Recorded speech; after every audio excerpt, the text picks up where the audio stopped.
Hello, everyone. My name is Matt Arant. I'm the founder of Arant Academic Planning. I'm an independent educational consultant based in the Austin, Texas metropolitan area. I primarily specialize in Division III and Ivy League athletic recruitment, as well as boarding school admission with a specific focus on post-grad and/or reclassifying years for athletes. And this is part of a series I've been facilitating this past semester on key topics in the boarding school admission world. Tonight's session is a little bit different because in the past I've asked admission colleagues of mine to tell me a little bit about whether it's financial aid or how do you evaluate standardized testing or the importance of rigor or writing. I'm joined by four non-Northeastern United States boarding schools because personally, for me being from Texas, if I was a boarding school prospective student, I always thought that's where all the schools are. They're just you just keep on going up north to Boston, Connecticut, and you'll kind of hit a rock with those kind of schools there. But I know from my work as an IEC that there are several other schools outside of that Northeast United States. So I'm joined by four admissions professionals from those schools. And before we go ahead and get started, I would like them introduce themselves. So Chris, you want to go first? Hi, everybody. My name is Chris Anderson. I have the honor of serving as the admissions associate for a boarding program here at Oregon Episcopal School in Portland, Oregon. Thank you. My name is Andrew Garlinski. I am the Director of Admissions at Shattuck-St. Mary's School in Faribault, Minnesota. My name is Patrick Nobbs. I am the Associate Director of Enrollment Management at Lakefield College School in Ontario, Canada. Hi, I'm Nils Leitz. I'm the Director of Residential Admissions at Woodside Priory School in Portola Valley, California. Okay, great. Thank y'all. So this is a little bit different, this session tonight. So when I was in the college admission side, when we would have virtual sessions like this, I would be joined by other college admissions colleagues and I would talk to a specific audience. And rather than us having a kind of free-for-all Q&A, we have what's called like a 6 by 6 presentation model in which there are six schools, you spoke for 6 minutes each. After that, there's a brief Q&A. We're home for good, right? So I want to kind of adopt this model for the four schools in front of me. So, Chris, if you want to give just maybe 5 to 6 minutes on how you would talk about OES to all of your students, especially in the U.S., because most of my client or most of our families watching this are based in the United States. Wonderful. Well, thank you for the opportunity to talk about OES. That's something I'd love to do. We are located in Portland, Oregon, and that location really matters to who we are. Portland offers students access to a vibrant, creative city with strong arts, food culture, and professional opportunities, while also being surrounded by mountains, forests, and the Pacific coastline. So students can be in a lab or studio one day and hiking at the coast the next. And that balance is very intentional as part of our educational model. Our school enrolls about 325 students, average class size of 14. That size allows us to offer real depth, advanced coursework, specialized electives, strong co-curriculars, while still ensuring that students are really well known by the adults in our community. Academically, OES is inquiry driven, project based across disciplines. We want students asking meaningful questions, designing solutions, applying what they learn. And that philosophy really shapes everything from our science research program to our art studios to humanities seminars. And for boarding students, this all lives within a culture grounded in care, belonging, and growing that independence. There's a place where students are challenged academically, but they're also supported socially and emotionally in very intentional ways. Uh, Academic distinction really is what stands out for us at OES, and that distinction is not just national but international reputation, particularly in science and mathematics. Every upper school student every year participates in a hands-on science research or project-based scientific work. It's not an elective or a track for a small group of students. It's a core expectation of the curriculum. Students learn how to ask research questions, analyze data, communicate findings at a level that's unusual, honestly, for school students at a secondary school level. And in mathematics, OAS offers one of the most advanced math sequences available at any U.S. high school. Students who are ready can move well beyond traditional AP offerings into college level and post AP coursework while still being supported in a collaborative environment for the classroom. And we're well known for our award-winning robotics and aerospace program. But what's important is that the same inquiry-based approach applies across the curriculum in humanities, design, the arts, experiential ed. So students aren't just learning content, they learn how to think, how to design, how to persist, how to connect ideas across disciplines. And those are skills that really translate directly to college level and beyond. Uh, Equally important to the curriculum is how students live and grow outside the classroom. At OES, breadth and access really matter. 85% of our students participate in at least one sport. We field 60 teams across 19 sports. We have a no-cut philosophy, which reflects our belief that athletics are about growth, teamwork, and belonging. But at the same time, we win a lot of state titles, 75 titles in the state team titles in the last 20 years. The arts similarly were robust and accessible. Students engage in visual arts, theater, music, technical production, three main stage productions each year, six different music performance groups, 32 different arts classes. And again, kind of like athletics, no cut. Anybody who wants to be involved has that space in the program here. The advising and support structure is also intentionally strong. Students have same advisor for all 4 years they're at OES, two fully dedicated college counselors. For boarding students, especially, this creates a school experience where students feel known, they feel supported, encouraged to take risks, both intellectual and personal. Families choose OES, look for serious academics, real balance, and a community where students are challenged and cared for in equal measure. So I think OES offers a really distinctly West Coast boarding experience that's intellectually ambitious, creatively rich, and grounded in connection and purpose. Thank you, Chris. Now, Yep. Andrew, you want to tell us a little bit about Shattuck-St. Mary's? Chris, that was awesome. Yeah. I'm sold. No, that really was well said. I was wondering how am I going to do it in 5 minutes, and you did it really well. Because we're always so I've always got the visuals behind me, so it's hard without it. But I'm happy to do it. So Shattuck St. Mary's is a unique school, and I think I always like calling it unique because within our landscape there are so many fantastic opportunities, and just hearing about another one is always exciting to hear about different schools. And Shattuck St. Mary's is really special to me, like many of my friends at around the country, and I'm an alum of my school. And actually, my office is the office my dad had when I was a kid because I was a faculty kid. So it goes deep. And Now in my 20th year working here, I get to tell everybody about this unique place. So I'm also a parent now at the school. My spouse works at this school. So I've been here for 20 years professionally as well. So it's a really unique place. Now, what Shattuck St. Mary's, I think, does very well is try to help our students hone their focus, find their passion before they get to that university level. We know there's a lot of fantastic opportunities beyond our campus, but we really want our students to start thinking about that before they get to that next step. So we have a lot of signature programs where it's designed for kids to focus, and we have some high-level athletic programs that attract kids from around the country and around the world in ice hockey, soccer, figure skating, and golf. We have high-level music programs that attract students from around the world, both for instrumental and vocal. And we've had some ridiculous success with our alums just that end up in some really amazing places. And then we have science and academic programs designed for students to really dive into what they love, if that's their passion, and kind of not why wait until university. So we have, young doctors, we have young engineers, we have young Olympians, and we can do it all here on our campus because we understand school isn't 8 to 4 like it was when we were kids. It's a 24/7 experience at the boarding level, and especially now with the technology we have on our campuses.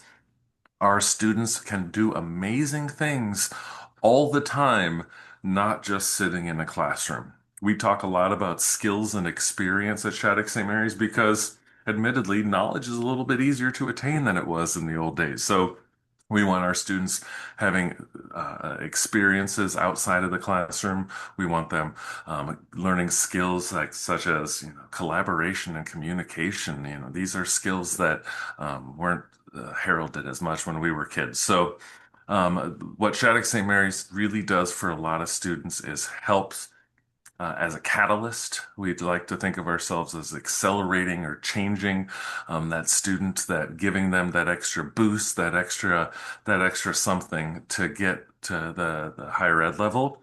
And then boarding here in Minnesota makes it just that much special because I tell you guys, it's warm today. We got over 20, but ooh, it was bone chilling, -15 over the weekend.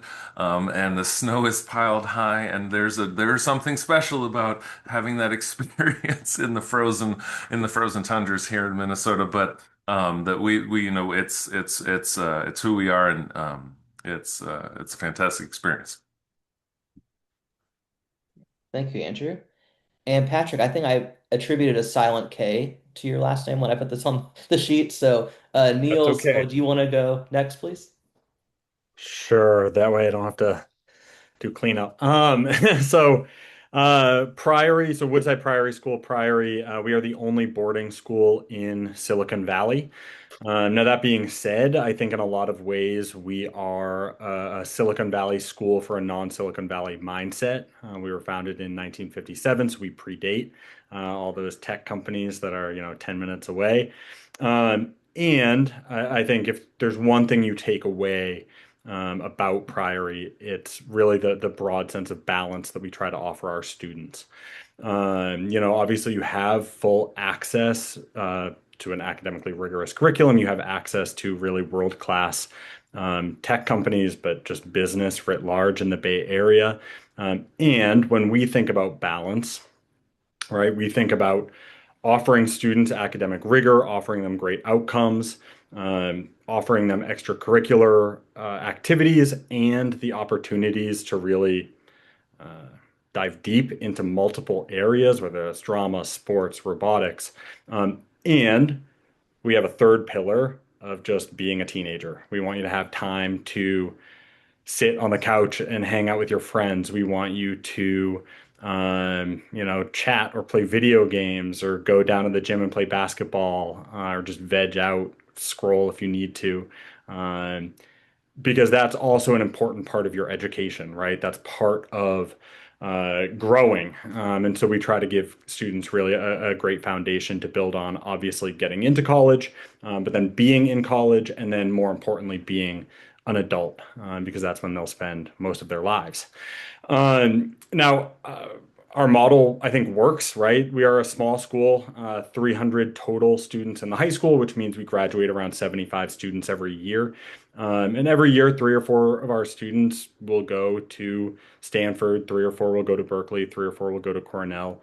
And I just mention that because, again, I think some families might be a little bit worried about, okay, do I want my student to have time to veg out if every other high schooler in the country is booked and busy? Do I want to be the odd man out? And I think when you allow students to have that responsibility, when you allow them to have that maturity, it really comes through. It really pays off. Now, academically, we have a rigorous AP and post-AP curriculum. So actually, we've been moving over the past few years and will continue to move into what we call an advanced topics curriculum, which is just an internally developed rigorous curriculum developed by our teachers. But that exists across our curriculum right now. The two areas that we probably are best known for would be math and arts. So in mathematics, we have 4 years of post-AP math that students can take. We cycle through what we offer every year. But theoretically, a student could take BC calculus in 8th grade and they'd still have 4 years to take with us. And then in the arts, we offer, drawing, painting, photography, but we also have a ceramic studio, a glass blowing studio, a metal workshop, and a wood workshop.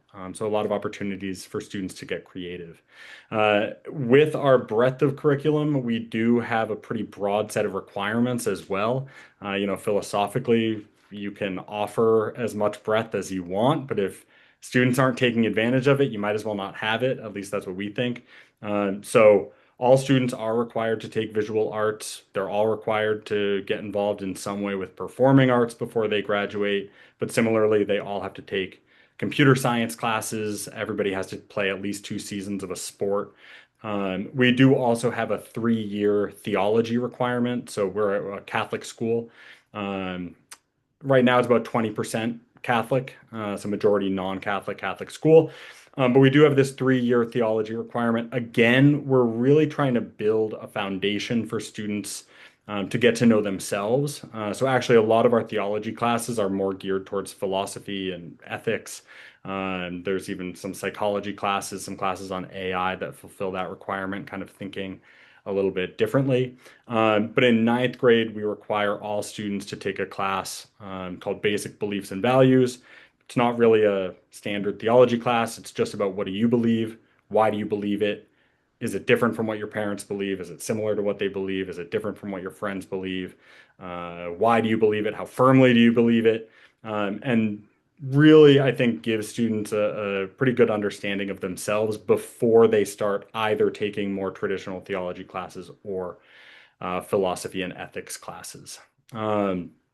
Outside of school, obviously a lot of offerings, and we try to build in time for students to get to do everything. So we do music before school, frees up time after school. Sports, obviously a big way to get involved, especially for our international students. Similarly, no cuts policy, I think a lot of schools do. We want students to get involved. I think having that requirement, having the 2-season requirement also takes a little bit of the pressure off because maybe you have a little plausible deniability if you want to start playing water polo and you never have before. I have to, I'm forced to, right? And maybe you love it, maybe you don't. We are also pretty competitive. Right now, boys and girls basketball are our two most competitive sports. The boys last year were the Division 4 state champions in California. Normally, we play Division 5, so we were playing against teams about 3 times, or schools 3 times our size. But we also have a really popular robotics team, which our robotics director always reminds me to mention 2 main things to take away: no prerequisites, no classes beforehand, no other involvements beforehand. And because we have a metal workshop and because so many of our students do metal work, not only are you focused on the software, but you can actually do some hardware engineering, some mechanical engineering as well. So again, small school, 300 kids, 55 are in the dorms, 250 local day students. Even for our domestic students, right? That's a great way to get to know maybe a part of the country that you haven't gotten to know before, because so many of your friends, your classmates, your teammates are going to be Californians. But we do have 14 countries represented right now on campus. You'll also get to know students from all over the world. But yeah, obviously, if people have questions later on, I'm sure Matthew can share some info. Thank you, Niels. All right, Patrick, tell us all about the wide world of Canada. Yeah, sure. Well, first of all, thank you very much, Matthew, for hosting. It's great to be here. I'm loving hearing about these other schools and reconnecting with some colleagues as well, because it's amazing to be able to do that. And first off, I'd say, like Andrew, my daughter goes to Lakefield, and I was working at another school on the East Coast. And when the opportunity came available to come to Lakefield, I jumped on it because this is where I wanted my kids to be. So I'm in my 6th year here, and my daughter's absolutely loving it. She checked it just before this and said, "Hey, I want to stay tonight. Can you pick me up at 9:45?" Which is, it typically goes here. And we are primarily a boarding school. I should start off with that. And, we have over 300 boarding students and then about 100, just over 140 day students.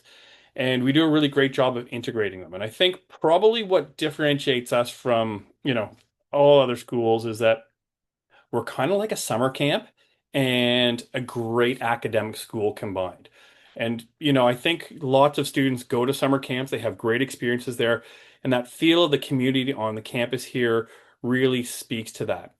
We're pretty fortunate because, if we're talking about diversity on the campus, we have just over 140 of our boarding students are from are international from 45 different countries.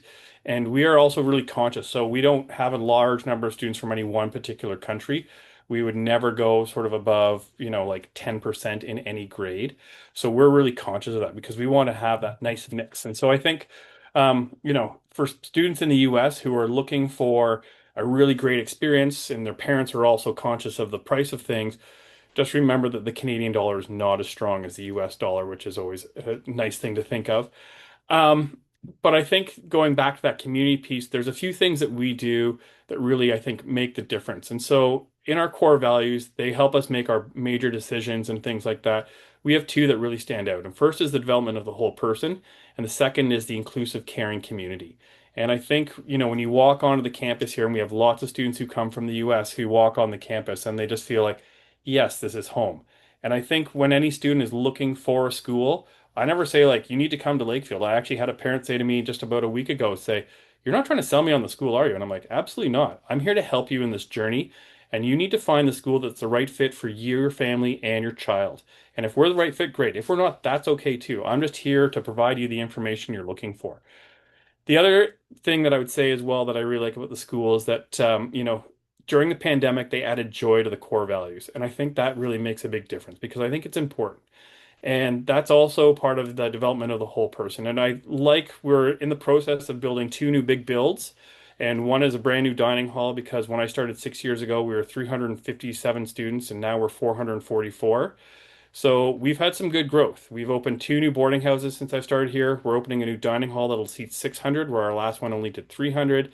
And on top of that, we're building, and this goes to that development of the whole person, a new addition off our gym where we have now a dance studio, a fitness studio, and an ingenuity lab. And so what I think really speaks to that is that we're a really well-balanced education.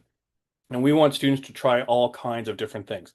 So, for example, if you're playing a competitive sport and we have after school activities, we have over 100, and that's everything from arts like photography to maybe Model United Nations to Dungeons and Dragons clubs to mixed martial arts clubs and things like, and all the big sports you can name, and competitive sailing and kayaking and things like that.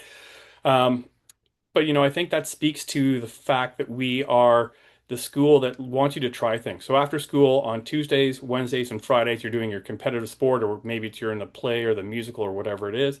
And then you have 2 other days a week where you can try different things you've never tried before. So maybe you're in culinary club or entrepreneurship club or one of those other ones, which is really nice.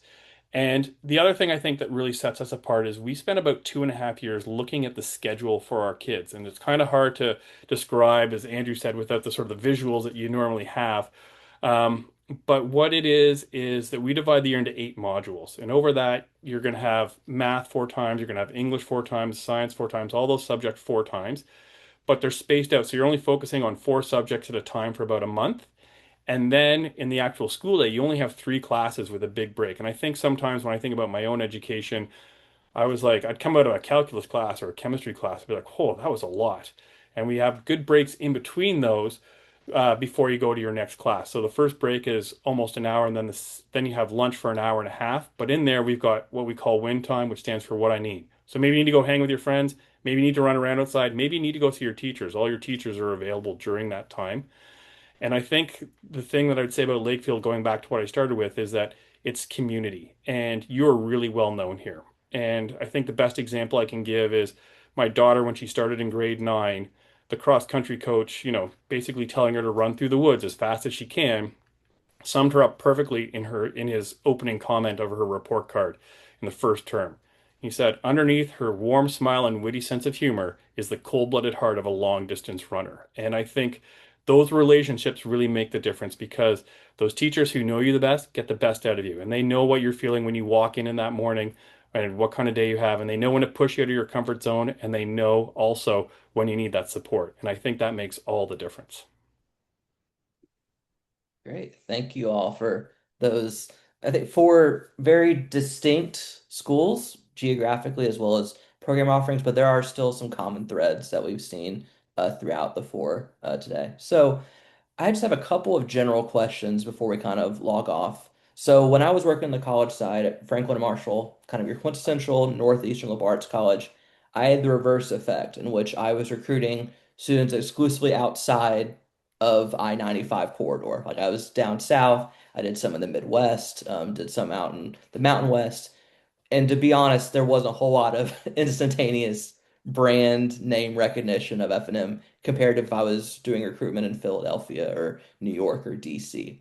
So what I did instead was saying, oh, based on where I was recruiting from, I could say, oh, here's if you're looking at a school like Davidson or Washington and Lee or Trinity in San Antonio or Rhodes in Memphis, we fit a lot of those same kind of check boxes.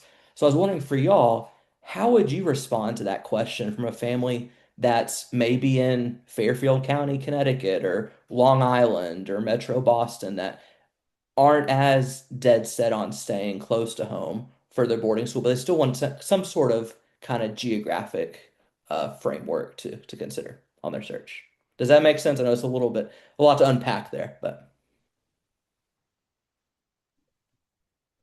No, that's a good question. I think, and honestly, most often when I'm asked that question, like what's a similar school, I honestly look at some other boarding schools that are not in the Northeast because there is a similar vein in that yeah. way.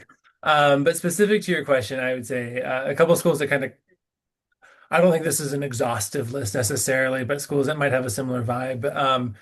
Uh, Probably Concord Academy and Putney would be ones that kind of resonate in a certain way.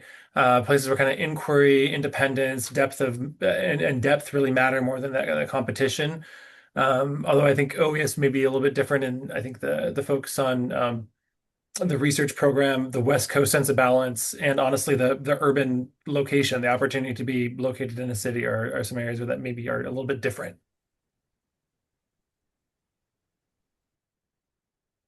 This has always been a tough question for Shattuck-St. Mary's to kind of find out. I mean, we've really, I mean, not pat ourselves on the back, but I think sometimes we were a little iconoclastic, perhaps. And Well, you mentioned because at the start, right? You're known for very specific, high yeah. intensive thing, which isn't that common because if it was, then it wouldn't be as high intensive, right? Bingo, bingo, bingo. And sometimes, that's some things we struggle with, right? It's a little different than the school I attended. That the kind of opportunities that present themselves at some of these other schools where kiddos can try more things.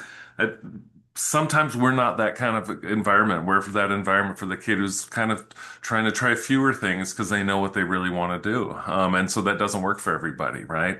But I mean, there are some schools we kind of cross-pollinate with just because of some of our programming. I mean, Cushing comes up a lot, and NMH, Northfield Mount Hermon comes up a lot. I don't think Shattuck St. Mary's is necessarily like these environments, but we see a lot of similar kids. But then we'll see musicians that will apply to Interlochen will apply to our music programs. And that kind of programming where there's very specific, specialized students lends itself to us. But I agree with what Chris said, right? A lot of times the schools that I think are most like us are the ones that aren't in the Northeast. But I was even thinking for you specifically, it's a different sport, but like the boarding schools in New England that have the national basketball, like the Yeah, travel, like they're guys that are going D1 NBA before they had the mandatory rules. That makes more sense to me, but for you it'd be for hockey, right? So it's kind of that exactly. Exactly. national prep. They're almost all going to have some home, whether it's professional or college straight And away. there are some hockey programs where we see a lot of our kids competing with, but they're not necessarily boarding school environments Yeah. as I would think of them. So yeah, it's a fantastic question, but it's hard to put us in a box. So good luck.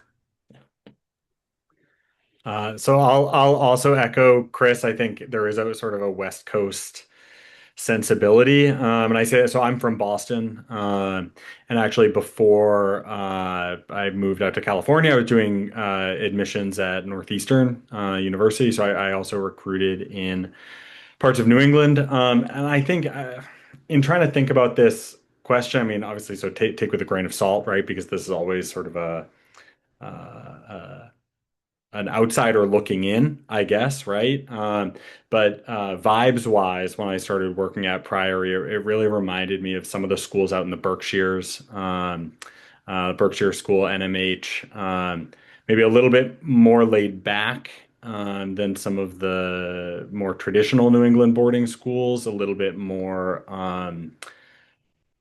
collaborative, less competitive, if that makes sense. And similar kind of like arty students who play sports, right? Or athletes who do art, right? Not necessarily one or the other, but both, not neither, I guess. I like that we have a category for that kid now. Thank you for naming it. And I would say for Lakefield, I often get asked in Canada, like, who would you say your big competition is? And, honestly, one of the things we say about Lakefield is we're like no other. And, we are close to a major international airport, being Toronto, which is just about an hour and a half away. So it's easy to get to the school. I know it's a big mental hurdle sometimes for families to sort of think, oh, I'm going to leave the country, when it actually might be easier to get to us than some of those New England schools themselves from where we are and where they are. But the other thing I'd say is that, we have the largest lakefront campus in Canada. We have 315 acres. We have 165 at our main campus. And then we have 5 minutes up the road, or a 45-minute paddle up the lake, we have a farm, and it's a regenerative farm. Last summer we grew 12 tons of vegetables. We had a third at our dining hall, and we donated the other two-thirds. And the kids go up there and they do all kinds of things. So, there's a program called Seed to Table, which is grade 11 course where you actually do the hands-on physical sort of like farming aspect of it, but then you also do the business side and you look at the math of it and you figure those things out. Because I think one of the things I really like about Lakefield is that in grade nine, you're not doing a gym class where you are, like, oh, here's how you play volleyball and badminton. We call it OE, and we think kids should be outdoors every day, and it stands for outdoor education. But what makes us different is that, they might be making nachos in the woods over a fire. They might be canoeing, they might be kayaking or snowshoeing or cross-country skiing. We think, especially after the pandemic, there's a lot of social skills that were impacted by that.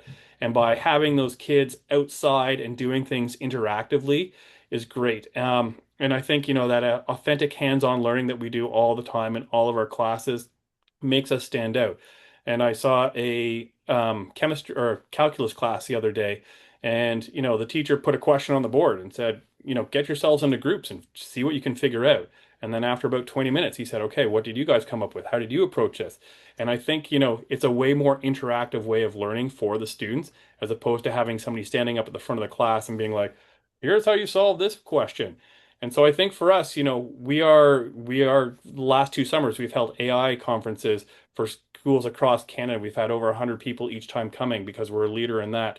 And we're really thoughtful in all the things we do, but there's that community connection as well. So if there's a school I had to compare to, I don't know who I would compare to. So I guess, what I would say is, Canada is a very great, friendly place.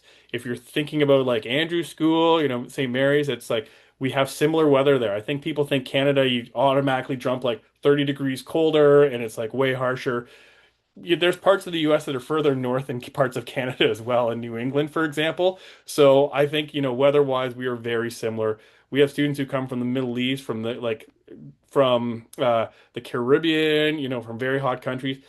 In March, they're outside in flip-flops and shorts because they're used to the weather by that point as well. So I'm sure you see it the same on some of your campuses as well. So I think I couldn't really compare us to another school in the New England area.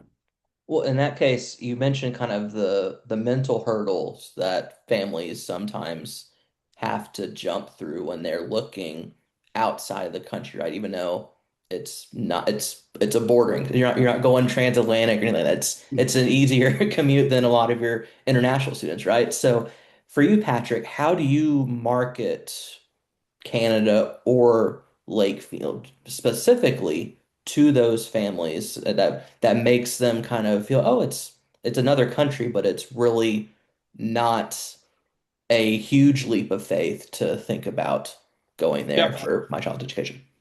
And I think the way I approach it is I ask the families, well, like, what are you interested in? And if they're like, I want my kid to go to a D1 school for X sport, I might say like, this is not the place. Have we sent students there? Absolutely. But I think the way I approach it with any student from any country, whether it be in Canada, the US, overseas, is are we going to be the right fit? Are we going to be the best place for your kid? Because every school does a great job. And we do it a little bit differently. But specifically for the US, I think we are very similar. We are close neighbors, and friends and allies and things like that. And I think, Canada just offers a great opportunity that a lot of places and a lot of people don't even think about because it's outside of the US. And so what I would say to those people is just take a look, and educate yourself because there's lots of great schools out there. I mean, right now we have students in 8 of the 10 top universities around the world. We do really well with our placement, and that's because Canada offers great education, and lots of our students go to Canadian universities. And if you're looking at universities, they have great education that's probably a lot less expensive than some of the other ones. But I will tell you this, one of our students last year got a $500,000 scholarship to go to a very good US university.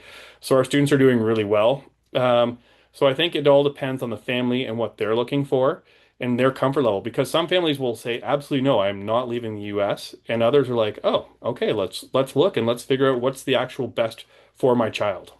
Great. Thank you. So as we kind of wrap up this session tonight, I was hoping that we could get maybe a little tidbit from each of you on advice on for families looking or even considering maybe they haven't made that jump to make the choice about going to boarding school. What advice would you impart on them and then their children about not only your schools but to considering boarding school in general?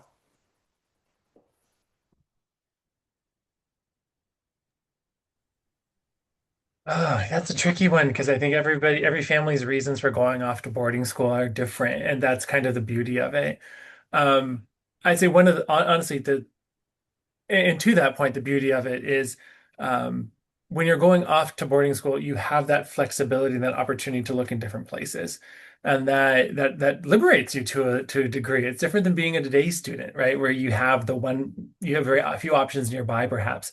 So being in a situation where you're kind of at liberty to explore that is wonderful. I would always encourage families to know that this is a time to understand what your child needs as a learner, who they are as a learner, and to be alongside them for that journey. And that's I think some families take that on as a super serious aspect of like, I have to get into the best boarding school that will get me into the best university. It's like, no, you're still a child. These are still children that we're talking about. And that's not a bad thing for those students who are watching to be a child for a little bit longer. And to be in that situation where there's that self-reflection, that self-evaluation, and then exploring possibilities. Add as many schools to your list for as long as possible, and give them serious consideration. And while you're doing that, reach out to folks like those of us on the screen for help. You're never bothering us. It is literally our jobs to be bothered by you. So please, please, please, please reach out, ask the tough questions, and keep adding schools to the list that maybe have some nugget of something that's interesting or exciting for you. I think what I would say is that a lot of families, they think they have to decide boarding school or not boarding school. And then if boarding school, yes, then which boarding school do I go to? Um, and I would just say keep your options open. You might we actually get a lot of students. Actually, most of our domestic students are pretty local. They're all 7-day boarders, but the families live, 20 minutes to an hour away. Um, and oftentimes, talking to those families, it's that they never really considered boarding because they always thought of boarding as going far away. And then they realized that there was a boarding school close by and decided to try it out with us, right? Read a little bit more, liked our mission. And so I think it's okay to go school by school. Maybe you look at the four of us and one of them speaks to you and you decide, okay, it's this boarding school or it's day school, right? Or it's this boarding school or it's public school or it's this boarding school or this particular private school that the older brother goes to, or it's staying at public with friends or really any configuration. So that would be my advice is don't think that you have to be fully on board with boarding to start learning more about a specific school, because a specific school might convince you that for that mission or for those opportunities, it would make the most sense to board. I'm thinking of two things here, and I'm going to use the term that was used already a little bit, and something my kids would cringe if they heard me say it, but I'm thinking about the vibes of a campus. If you're thinking about boarding, you gotta visit these campuses. It's an expense. It's a pain in the butt, depending on what you're looking at and where your schools are. I mean, I've recruited a lot of kids to my school that families didn't visit campus. I'm sure you guys have all done it too, and it's tough. But in 2025, I think as a parent or as an admissions professional, visit the campus. You have to, for your student and for you as a parent to feel the vibes, see what it's like on campus, feel that energy, right? I mean, I think all four of us are really talking up a great game, and all our schools are really great, but you really got to go see it for yourselves. And then I think of the outcomes too, when you're thinking about, what, what is my return on investment, right? We're talking about large tuitions and high costs, but we're thinking about our outcomes. I love the schools that have this just huge variety on their college matriculation list.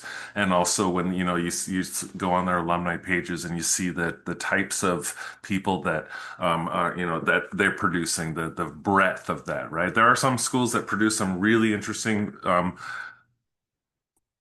narrow results, perhaps, right? And there are people who are looking for those schools. But I think, and I see a lot of heads nodding, that the breadth of success, when you look at that college list and you see like 60 different universities in 1 year, like that's cool. That means your school, that means there's different types of people. That means your school works with that school works with a lot of different types of kids and different families. And so I think again, I think our non-Northeastern's families and schools appreciate that. So The advice I would give is a couple things here. So number one, for the parents, and the kids actually as well, like if you know anybody at a school you're interested in, talk to them. Get the inside skinny. If you want to also like get some more information, talk to one of us in the admissions offices and say, hey, is there a current family I can talk to? They're going to be a great wealth of information. They're going to tell you things. And as Andrew was saying as well, go for a tour. And what we do is we have our students take the tours, and we don't tell them anything to say. We just say, go, like take them around and tell them about your experience because that's really valuable. And I think as well for the families, I think, you if you've got public schools that are great, fantastic, but there's so many opportunities available and the connections you make at boarding school are lifelong. It's invaluable. The next three things of advice I have are for the students. And the number one is, of course, when you're looking at these schools, trust your gut. You'll know which one feels like the right fit. When you walk in the door, you'll know right away and you'll be like, yeah, this is the place for me. And maybe it's like something small that doesn't make sense. It's still what's deep down, it's the right school. Secondly, get involved. Be like a sponge. Soak it all up because this is an amazing opportunity. This is the time in your life when you can try all sorts of different things and find your passions and go with that because that's amazing. And the third piece of advice, and this is the most important, is for the kids, you need to realize that your parents are going to miss you a ton. So if they send you a message and they say, hey, how are you doing? What's going on? Like, I haven't heard from you in a day or two. You can't just reply like, I'm good. They need more than that. They miss you more than you know. You're going to be hanging out with your best friends on campus, having the time of your life, and they're missing you so much. So if they reach out to you, make sure you reach back. I would say like talk to them more often than you think you should. Great. I think the great thing about all this advice is save it from 4 years from now when you look at colleges, right? I always tell folks the boarding school admission process is slowly but surely mirroring a lot of the college admission process, and a lot of the advice kind of fits in terms of visiting, kind of getting the inside scoop from folks that aren't being paid to represent said school, right? You want to have that authentic assessment of the school from folks that are living it in person. So I just want to make sure folks realize that this isn't just for boarding school advice, but it's obviously applicable to that, but it's also would serve you very well, thinking even further down the road for the college process. So, on behalf of the four folks on my screen, thank you for joining us tonight and have a good rest of the day.